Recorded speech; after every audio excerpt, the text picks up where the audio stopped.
Greetings, it's your buddy, your pal, your friend, your teacher, your guide, ABW. And I want to talk briefly.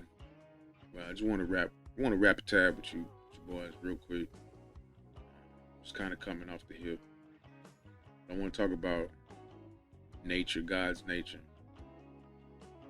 God's design. If you've ever listened to me before, I've talked about that God's design is perfect. We as man, we disrupt it, we dilute it,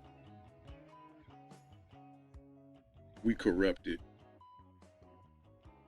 by interfering with natural design.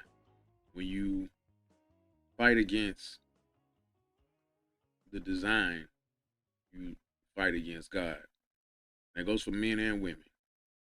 But unfortunately nowadays, and I'm not of the school that a lot of these men are on in this day and age of bashing women. I see a lot of women bashing. Uh, I see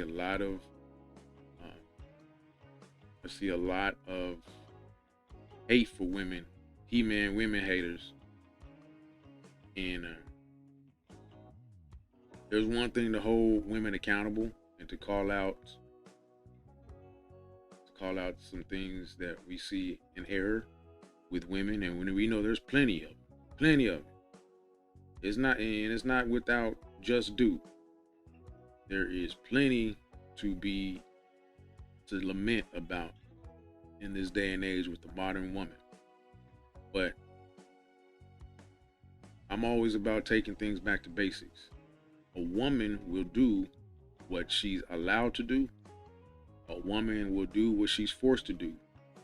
If a woman is operating in masculinity, it's because the man typically, usually, has forfeited his masculinity and taking on more feminine traits, feminine qualities. If a woman is operating promiscuously, if a woman is operating in adversary to the man has to take responsibility and look at himself as to what he's done to create that chaos, to create that type of disorder. Now, that doesn't absolve women of their faults, but it takes a man to look at his own faults and see where he dropped the ball in his leadership. And that's what I feel my role is. Now, I will call out female behavior, but to me, it's something that needs to be understood that, again, women will do what you allow them to do and what you force them to do. And men who forfeit their God-given leadership roles, men who forfeit their their ability to be the optimal man that they were created to be, men who are basically just slacking on their game. That's the result. You're gonna get the result of that, and which is women running amok, just being goddamn hooligans and renegades. They're out there, but there are factions of women. I'm of the school that um,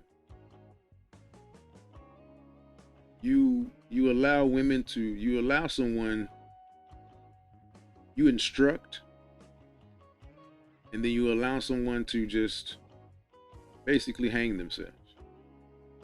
I'm not one to, because again, it's female nature to instruct and then to hound and to bitch and complain and to hound and to bitch and complain. That's it's female nature. It is what it is. A man, okay, a man is going to instruct. He's going to lead, and then he's going to allow the person to do what they do. And then the lesson in itself will play itself out. The lesson will play itself out. And what I mean by that is when I instruct, like for example, when even in my own relationship, there are times when, as great as my relationship is, it is not without fault, not without error. And as a man, my job is to lead, first of all, be led by a higher source. So that's why a man should always be doing his inner work, his shadow work, the work behind closed doors. That's why a man should, his very first obligation is to himself and to his God. They're one and the same. Your obligation number one is to get yourself in order. That's physically, that's spiritually, that's mentally, and then everything else will fall into place. The finances, the everything else will fall into place. But spiritually and mentally and physically, that's your first priority. That's your mission. Everything else will fall into place. So my job as a man is to be spiritually led by what I call God. You can call him whatever you want. I call him God. I call him Yahweh, Elohim. This is not to get religious. This is just understanding that I have to submit to something greater than myself. And most P's that I know is, look at somebody like Bishop Don Juan. Most P's that I know have a high level of spirituality, and it's counterintuitive to what popular culture understands as a spiritual man, because what they understand as a spiritual man is just a church parishioner, right? It's way more than that. It's way more deeper than that, and it doesn't mean that you're without fault. It's just simply having that understanding of being led by a spiritual power and walking in that. And that's the reason why a guy who would be considered a counterculture, or someone of the underworld, or someone who is counterculture or underworld, that's the reason why they can operate, because someone who is being spiritually led has to be steadfast and resolute, and in modern vernacular has to stand on their square. And sometimes standing on your square is being contrary to popular convention. Sometimes standing on your square, most of the time standing on your square, is operating in a space that is operating in a rare space. You don't have a whole lot of friends. You don't have a whole lot of people that agree with you in the way that you do things, but you are being spiritually led. You know the secrets, the whispers of the Most High that are being imparted to you. You know that what your mission is, and you walk in that. Now that doesn't mean that you are without fault, like I said, but you walk in that, and then when you walk in that, your woman should see that. That should be demonstrated somehow. She should know that. My wife knows that I'm not perfect, but she knows that I am someone who is always seeking the will of God, right? So when I teach her, when I tell her things, she knows it's not just me talking out my ass, okay? It's not me talking from my ego. It's me actually trying to impart some wisdom, okay? As I preside over her and I give instruction, it might not be the instruction, or it might not be the wisdom and the guidance that is comfortable, that is expedient, that she wants to hear at the time. And her being her version of a strong woman, her being a carnal person, there can be resistance to that. Never disrespectful, but resistance nonetheless, because I don't tolerate just outright disrespect. I don't. from anybody. I don't. And you shouldn't either. From anybody. That's just number one. Demand respect. Give respect and demand respect. But again, there can be resistance. And that's okay.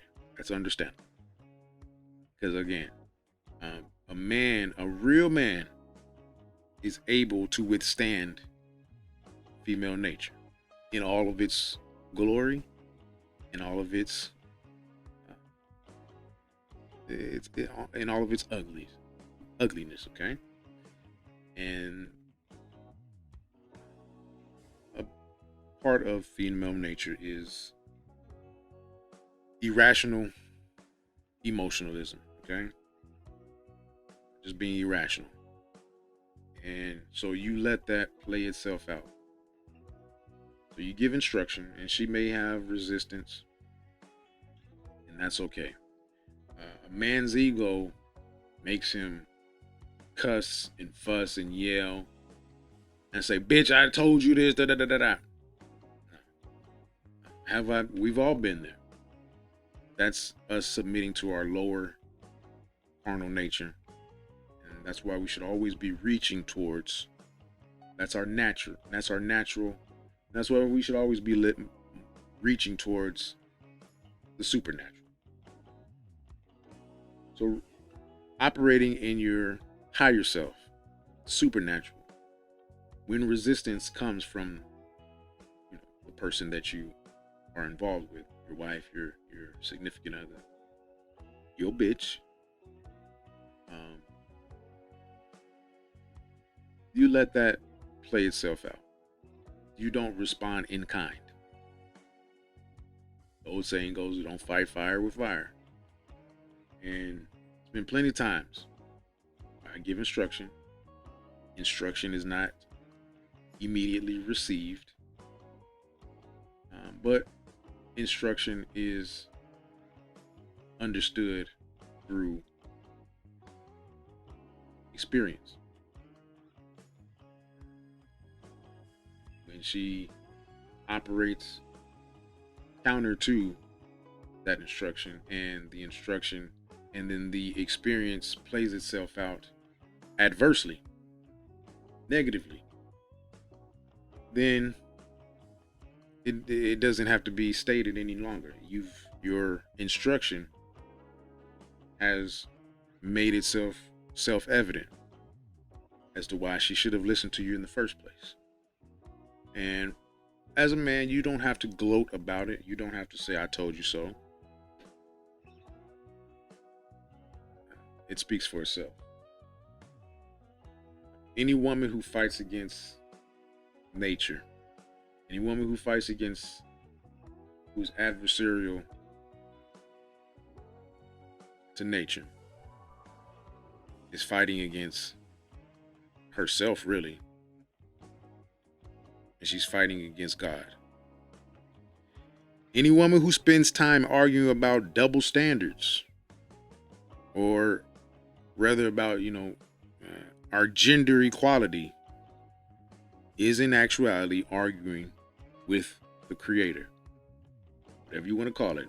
God, nature, the universe. That's why double standards do apply. Whether it comes to popular topics like body counts, whether it comes to, I've seen a lot of these memes about professional athletes getting paid a certain amount, and then female professional athletes getting paid a certain amount. Well, it's just common sense. The males attract more revenue. The WNBA is actually subsidized by the NBA at a loss, at a deficit. It's basically a charity league. These women are getting paid out of charity because the NBA, the WNBA, operates every year for the last 25 or however so years that it's been. I remember distinctly the very first game of the WNBA. I think it was the New York Liberty. They had Rebecca Lobo. I think it was against. Well, it might have been against the Rockets with Cynthia Cooper. I'm probably dead wrong, but I remember those names. I remember that time. And I didn't know it at the time because I had no concept of it. I was young. But come to find out, the WNBA has never had a profitable year. It's always operated at a deficit. That means it's being funded and subsidized basically no different than a charity. Why am I saying that? It's because that's a prime example of a double standard. Women cry about this equality. There is no equality, okay? There's equity.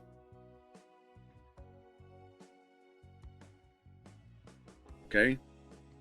There's not equality. There's a difference. Double standards do apply. We don't talk about things.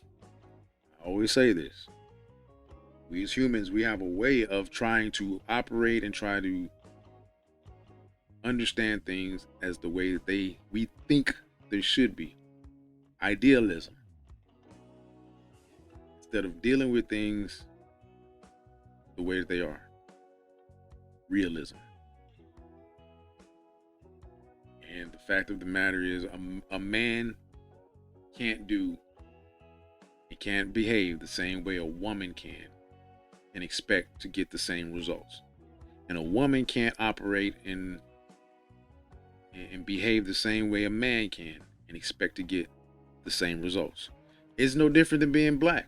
It's been understood and drilled into me from a young child that I can't do and behave. I went to school with my early formative years. I went to school with nothing but white kids and a number of Mexican kids. But I went to basically a special program school because I was, considered smart, whatever. I don't know what the hell that means. I don't consider myself smart. I just make an effort, I guess. But anyway, I was in this special gifted and talented program. And fortunately, now, I don't want to get into this tangent, but it's crazy now I think about it, how I went to school with a bunch of white kids because I was in a special program for gifted and talented kids. Some of the most gifted and talented kids I knew back then, looking back, were black kids who were considered troublemakers. They just didn't. That's what I learned. That's when I learned about racial bias or social bias as far as learning, because there's some things that just don't appeal naturally to us as black kids, black people, but that doesn't make us any less smart. We just demonstrate our smartness or our intelligence or our genius in a different way. It's like, I believe Einstein said, a fish out of water will never be able to demonstrate their genius. They look like a dummy if they're just relegated to land, where their genius is not able to show. So I realized that fairly young that these kids weren't that smart. They just put more effort, and I just happened to put more effort because that's just what was drilled into me. But anyway, going to school with white kids, I just understood that I couldn't operate the same way they could, and I did test the limits a few times, and it was proven to me that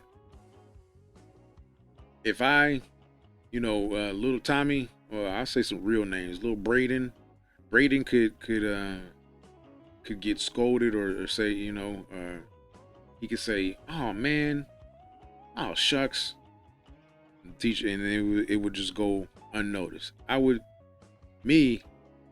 could get my. I remember one time I got my paper back. The teacher would pass out the paper, and I got a B instead of an A. I was real stickler for my A's at that time. I was, very diligent about that, very serious about it. And the teacher handed me the paper, and it was a B. I said, "Oh man!" And she brought me up, and she actually brought my pops in to talk about that. Said I had an attitude. When I clearly would see other kids say way worse or demonstrate way worse quote unquote attitude issues. But me, all I said was, "Oh man," because I was disappointed in myself. It wasn't that I had an attitude towards her, towards anything. I was disappointed in myself in the result of this test, and that demonstrated early on to me double standards.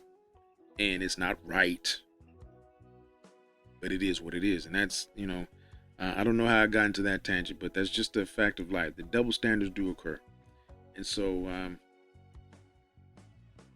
that's just a quick thing I wanted to talk about as far as female male dynamics and nature. I don't know where I was going with that, but hope I dropped some gems for you. Hope you understood. And this is your buddy, your pal, your friend, your teacher, your guide, ABW, Uncle Artist. Like, share, subscribe, comment, and peace and blessings. Y'all take care.